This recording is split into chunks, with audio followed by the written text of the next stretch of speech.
Mestskej športovej olympiády je dôkazom toho, že v Michalovciach a hlavne na našich základných školách sa športu venuje patričná pozornosť a že aj táto olympiáda vlastne formou súťaže nabáda naše školy, našich učiteľov aj naše deti k aktívnemu športovaniu.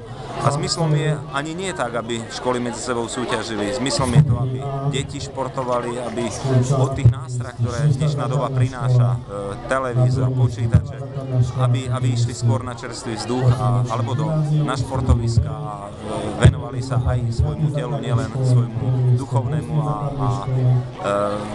vzdelanostnému rozvoju. Viete práve štvrtá základná škola? Už niekoľko rokov, myslím, že 5 alebo 6 rokov robíme športovú olympiádu tu na 4. základnej škole, pretože je tu vybudovaný atletický areál. Kolektívne športy prebiehajú v športových halách, ktoré v meste máme. V minulosti to bolo na 1. základnej škole, kde bol najlepší športový areál, ale nie je vylúčené, že nie v vzdialenej budúcnosti aj areál 1. základnej školy ožije a potom budeme mať dilemu, teda či už my alebo tí, kto prídu po nás, kde to usporadovať. Areál 4. základnej školy maximálne vyhovuje atletickým disciplínam, takže